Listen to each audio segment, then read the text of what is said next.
Bonjour bien-aimés, dans le Seigneur, nous sommes dans le livre du prophète Jérémie au premier chapitre. Alors, je vais lire à partir du verset 5. Il dit, « Je te connaissais avant même de t'avoir formé dans le ventre de ta mère. Je t'avais mis à part pour me servir avant même que tu sois né. Et je t'avais destiné à être mon porte-parole auprès des nations. » Quelle belle parole. J'aimerais dire à quelqu'un, aujourd'hui, tu n'as pas à te sous-estimer. Ne laisse personne de ton entourage, ni de cette époque-ci, te sous-estimer, ni te minimiser. Tout simplement parce que tu as du prix aux yeux de Dieu. Tu as de la valeur aux yeux de Dieu. Même si ceux qui t'environnent ne peuvent pas trouver quelque chose de bon en toi, ce n'est pas grave. Ce n'est pas du tout grave.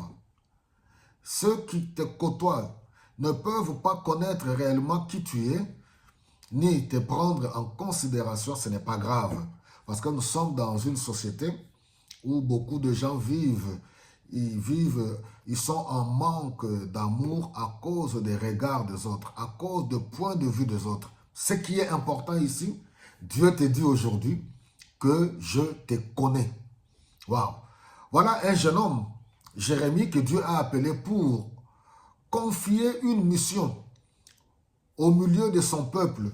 Et vous savez que parler de la part de Dieu, ça n'a jamais été facile. Parce que tu vas apporter un message.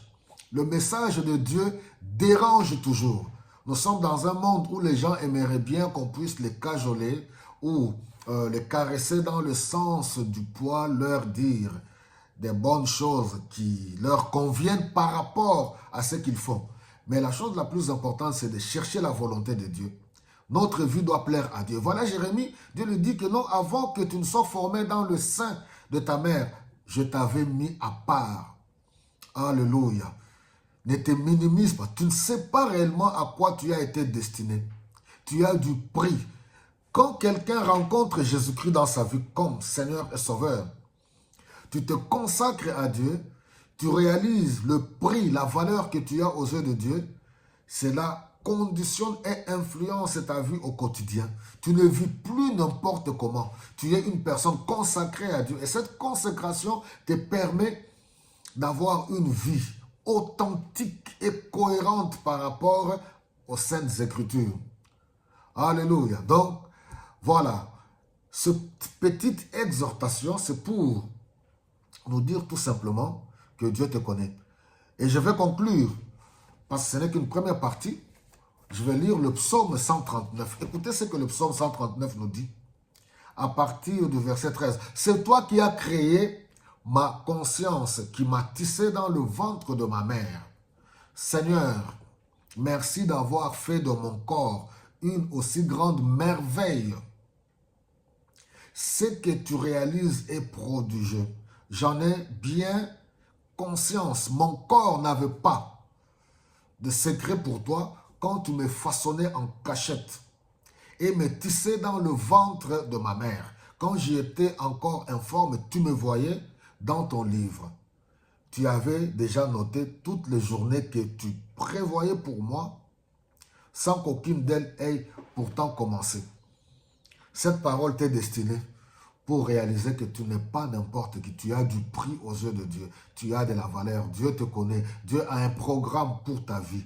Reconsacre-toi au Seigneur. Consacre-toi à Dieu. Ne vis plus n'importe comment. Ne te mélange pas avec n'importe quoi, avec n'importe qui, parce que tu es mis à part pour être au service de Dieu. Voilà, que le Saint-Esprit inonde nos vies, remplisse nos vies encore en ce jour pour réaliser l'appel que nous avons, pour réaliser la mission que nous avons. Que Dieu vous bénisse abondamment.